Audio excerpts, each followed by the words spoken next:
Ahora vamos a presentar a nuestra próxima ponente, Verónica Mesa, de la organización Mulier.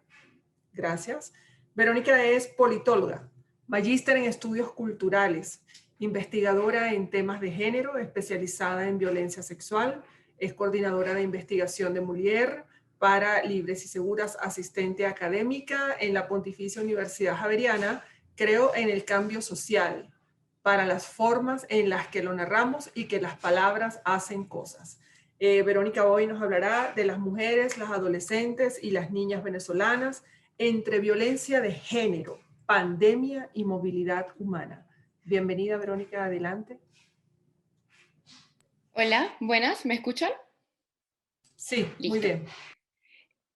Bueno, vamos a hablar un poco de las violencias que pueden sufrir las mujeres venezolanas. Bueno, las mujeres y cuerpos feminizados. Vamos a poner de una vez este concepto aquí. Cuando yo hablo de mujeres y cuerpos feminizados, quiero decir mujeres, adolescentes, niñas, pero también personas LGBTI+, o sea, personas que tengan sexualidad diversa o identidad de género diversa. Todas estas personas las consideramos cuerpos feminizados porque tienen como una vulnerabilidad especial que cosifica sus cuerpos. Y a esto se le suma la xenofobia y los imaginarios que objetivan sexualmente a las venezolanas fuera del país. Hablamos de violencia, y yo particularmente lo hago, no como para victimizar más, sino porque hablando de ella es que podemos reconocerla, y muchas veces creemos que sabemos lo que es violencia, pero no lo hacemos, o tenemos unas cotidianidades tan arraigadas que no las identificamos como violencia a pesar de que lo sean. Entonces es muy, muy importante aprenderlas a nombrar, porque lo que no se nombra no existe. En el contexto de movilidad de las venezolanas, tenemos que ver que no todas las venezolanas sufren violencias de igual manera. La profesora Dayana lo estaba comentando al principio, y es que tenemos unas intersecciones que tienen que ver con nuestro origen, con nuestra raza, con nuestra etnia, con nuestra clase social, con nuestra identidad de género, con nuestra orientación sexual. Todas estas intersecciones se van a mezclar para que nuestras experiencias vayan a ser distintas, y es posible que recibamos distintos tipos de violencia en razón de estas intersecciones. Por ejemplo, un informe que realizaron 14 organizaciones de la sociedad civil en Colombia y que fue liderado por Ligia Bolívar, habla de un incremento de la violencia policial contra los y las venezolanas LGBTIQ+, quienes tienen como una doble discriminación, por un lado por su nacionalidad venezolana y por otro por sus orientaciones sexuales. Quería decirles que es un poco difícil como combatir las violencias que sufrimos en el camino, porque como individuos nos cuesta hablar de la violencia, nos cuesta denunciar la violencia, tenemos miedo de ser señaladas por la violencia que sufrimos, porque normalmente la persona que sufre, cuando la persona es una mujer o un cuerpo feminizado, se le culpa a sí misma de la violencia, y no se ven como que todos los factores que inciden para que esa violencia suceda. Entonces, muchas veces no denunciamos porque tenemos miedo o a sufrir represalias por la persona que nos violentó o por la policía, tenemos miedo de que nos deporten si estamos en una condición administrativa irregular y somos migrantes. Entonces, todo esto juega en nuestra contra para poder detener estas violencias. También, como organizaciones, y esto me sucedió como haciendo las entrevistas para esto, hay algunas organizaciones que se abstienen de denunciar concretamente la violencia que sufren las personas que ellas atienden, porque tienen miedo de que le quiten como que la capacidad de actuar en terreno, de que los gobiernos les quiten esa potestad. Entonces es importante que veamos ahí todas las cosas que confluyen en contra de que hablemos de que denunciemos la violencia y de que la podamos combatir realmente. Otro factor que se suma para empeorar las violencias que sufren las venezolanas en condiciones de movilidad, tanto si se está moviendo dentro de Venezuela o fuera de Venezuela, tiene que ver con los efectos del COVID. O sea, el empobrecimiento colectivo que ha generado el COVID ha hecho que muchas venezolanas fuera del país pierdan su ingreso. Por ejemplo, en Colombia, el ingreso de las venezolanas se redujo como un 35%, y esto nos hace muchísimo más vulnerables a explotaciones laborales, a caer en sistemas de esclavitud doméstica. De hecho, hay casos de mujeres que trabajaban como empleadas domésticas que básicamente sin ningún tipo de garantía las obligaron a quedarse trabajando internas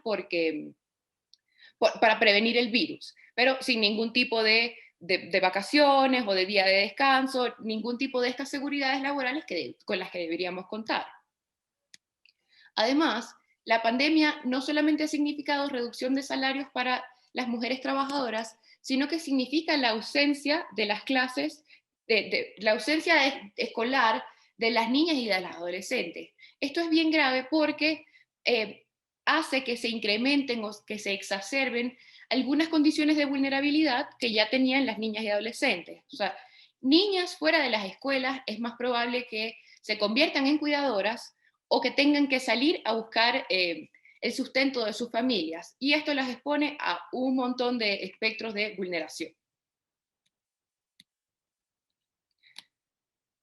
Ahora sí, voy a tratar de puntualizar las violencias, por esto que les digo de que es importante que las sepamos reconocer, pero les quiero dejar claro que, aunque en teoría es fácil delimitarlas una y otra, en la vida real no es tan fácil hacerlo porque muchas veces como que una situación de violencia va escalando a otras situaciones de violencia o en una sola situación varias violencias se configuran. Un segundito. Carol, no te voy a pasar la presentación, voy a proyectar aquí cuando me toque mostrar eso. Ok, entonces comenzamos con el acoso sexual. El acoso sexual es una forma de violencia que les puede suceder con o sin contacto físico. Es decir, en forma de una mirada sugerente, el acecho, alguien que te toque de una manera sexual, un pellizco, o sea, este tipo de conductas de esta índole. Y como las venezolanas están marcadas por este estigma sexual sobre sus cuerpos, es muy probable que una vez se identifiquen como venezolanas por fuera del país, sean más propensas a recibir acoso sexual, pero incluso dentro del país son súper vulnerables a recibirlo, por ejemplo, cuando estamos en condiciones de movilidad interna. Pues, deben saber que en Venezuela la movilidad es bastante complicada, por lo menos interestatal y en términos de movilidad terrestre. Entonces muchas mujeres para desplazarse piden cola, piden un aventón, piden que las lleven. Entonces son muy susceptibles a que estos conductores que las recogen las hagan víctimas de acoso sexual en el tránsito. Otro tipo de violencia sería el abuso sexual, y digamos que esta es una imposición sobre tu libertad sexual que no implica el uso de la violencia física. O sea, no necesariamente te tienen que golpear para que suceda o amenazar de alguna manera, sino que la persona que te abusa tiene una condición de poder sobre ti o se aprovecha de una condición de desventaja que tú tengas para conseguir los objetivos. Entonces, eso es lo que configura el abuso, ese abuso de poder o abuso de una circunstancia especial que te pone en condición de víctima. Muchas venezolanas sufren abuso sexual por parte de sus empleadores porque saben lo mucho que necesitamos el trabajo, lo mucho que necesitamos el ingreso, y muchos empleadores saben que podemos estar en una condición administrativa irregular. Entonces se dan casos en los que incluso los empleadores piden sexo o estás fuera, y esto constituiría un abuso sexual. Otra violencia a la que estamos sujetas sería la violación.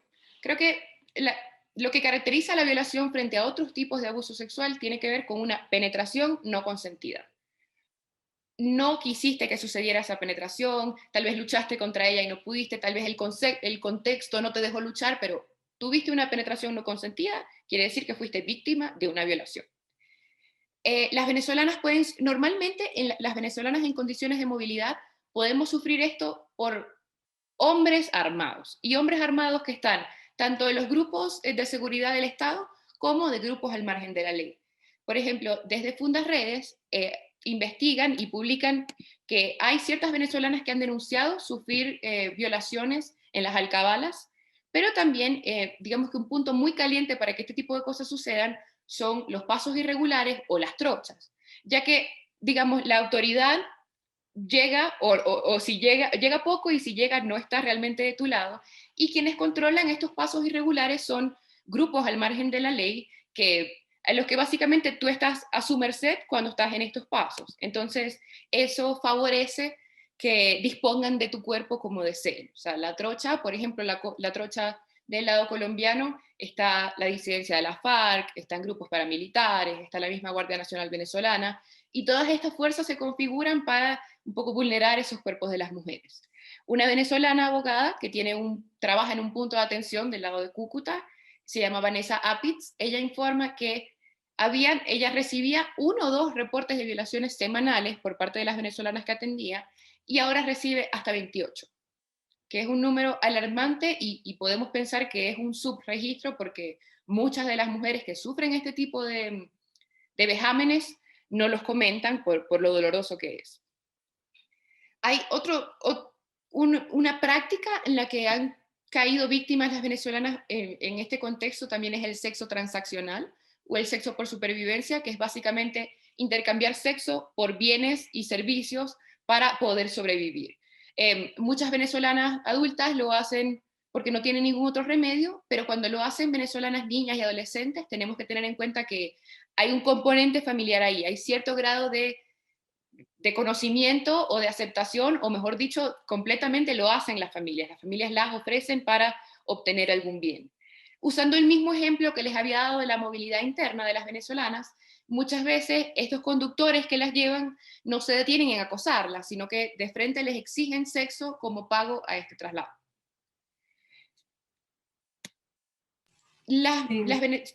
¿Cinco? Dale. 5. Listo.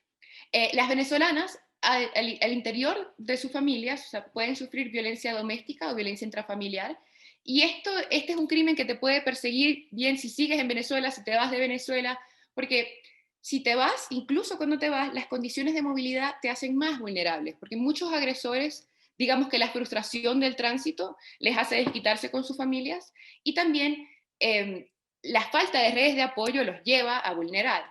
Por el contrario, las mujeres, las adolescentes y las niñas quedamos más expuestas a este tipo de situaciones porque carecemos de esas redes de apoyo en las que normalmente podríamos confiar para identificar este tipo de violencias, para salirnos de este tipo de violencias. Tal vez muchas personas de este foro pensarán que la violencia intrafamiliar es una cosa que uno se merece porque uno no sale de ese ciclo de violencia.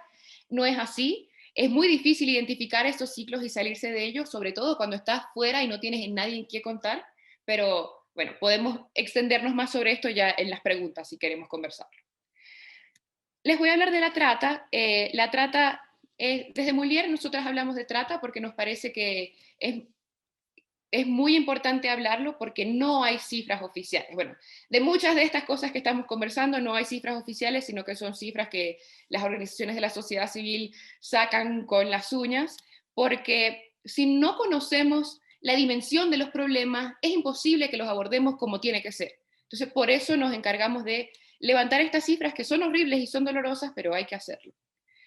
Les voy a compartir la pantalla un momento para que vean cómo hemos monitoreado desde Mulier este crimen.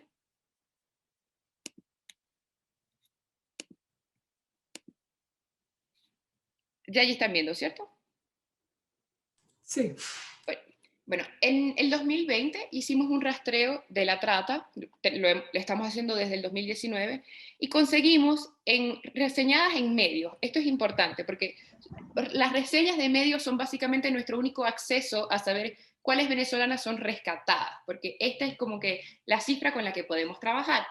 Registramos unas 468 mujeres, adolescentes y niñas venezolanas rescatadas, de unos 44 casos registrados en medios. Tenemos que pensar que por cada mujer rescatada e identificada hay otras 20 que permanecen ocultas, permanecen en esquemas de trata. No las conocemos. Entonces, esta cifra es muchísimo mayor. Y vemos que la mayoría de los casos se desarrollan, como lo decía la profesora Dayana, en países de América Latina, que son a donde migramos con más frecuencia, con la excepción de España, con el que también tenemos un nexo colonial ahí. Además de que España ha sido históricamente un punto caliente de recepción de trata. ¿Estoy cambiando de imagen? ¿La ven? No. Sí. ¿Sí? ¿La de 2019?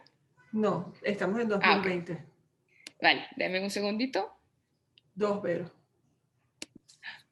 Ay, Dios mío.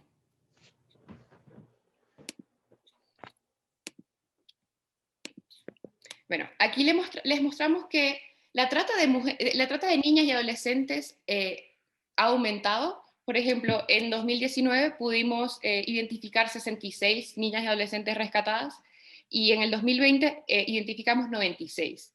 Esto tiene muchísimo que ver con la pedofilia que atraviesa la trata y la explotación sexual, porque incluso en el arco minero del Orinoco, en la investigación que realizan desde del Centro de Derechos Humanos de la UCAP, cuentan que la trata está súper vigente, la explotación sexual, pero los propios mineros atestiguan que prefieren tener relaciones sexuales, este tipo de relaciones sexuales explotadas, con niñas y adolescentes porque tienen un mayor tiempo de utilidad, ¿no? O sea, es una cuestión que atraviesa la trata por dentro, ¿no? O sea, cómo pensamos en las niñas y adolescentes como un bien que a menor edad da como más morbo y vale más, ¿no? Entonces, esto es súper preocupante porque coloca a nuestras niñas y adolescentes en una situación de vulnerabilidad que, digamos que aumenta con su ausencia de las aulas escolares. Voy a tratar de ir rapidito sobre lo que me queda, nada menos 3 minuticos ahí. Okay. Les quería hacer una pequeña diferencia porque muchas veces hablamos de tráfico de migrantes y de trata de personas como si fuera lo mismo, y si bien puede ser una situación que derive en la otra, no son iguales. O sea, el tráfico ilícito de migrantes tiene que ver con pasar a una persona de un lado a otro de una frontera por una forma irregular, y muchas veces los y las migrantes hacen esto a sabiendas, a conciencia. O sea, muchas veces las personas que se van a Trinidad y Tobago se montan voluntariamente en ese barco, en ese bote, pagan porque las lleven, pero una vez que están allá, si las personas son dejadas en libertad y pueden continuar con su trayecto, entonces esto es tráfico de migrantes. Pero si una vez que llegan al otro lado, caen en una situación de explotación, entonces ya esto se compone en una situación de trata. Es importante que hagamos la diferencia porque una cuestión pasa por la voluntad de cruzar la frontera y la otra es simplemente una situación de explotación. Y ya para terminar, quisiera hablarles un poco de las esperanzas, de qué nos podemos recomendar. Y yo, como les decía al principio, es importante hablar de estas cosas porque que las dejemos de hablar no va a dejar que sucedan, simplemente nos va a hacer más vulnerables a recibir estos tipos de violencia y también nos va a hacer más indolentes ante las personas que las reciben. Hubo un caso de éxito este año, en enero, de una venezolana, Jenny Meisas. Ella estaba siendo víctima de trata en Bahamas, y ella a través de las redes sociales, en Periscope, puso una alerta, pidió ayuda, puso su ubicación, y las autoridades la pudieron rescatar. Y lo que nos habla un poco del empoderamiento de las herramientas. Otro caso que les quería mencionar es el famoso caso de Garzón Violador, que fue un caso en el que una persona se hizo pasar por empleador de una venezolana de apenas 18 años, y cuando esta chica fue a comenzar a trabajar, la drogó y la violó. Esta chica estaba tan pila, tan consciente del peligro, que ella estuvo en constante comunicación con su familia e incluso pudo denunciar, le dijo a su mamá: yo creo que me drogaron. Gracias a esto, la policía llegó, atraparon infraganti al tipo, pero sin embargo lo dejaron en libertad. Hubo todo un movimiento en redes sociales y un movimiento físico, ¿no?, en la ciudad de Buenos Aires, y esto llevó a que este garzón violador ya no fuera a esperar juicio en libertad, sino que está preso esperando juicio.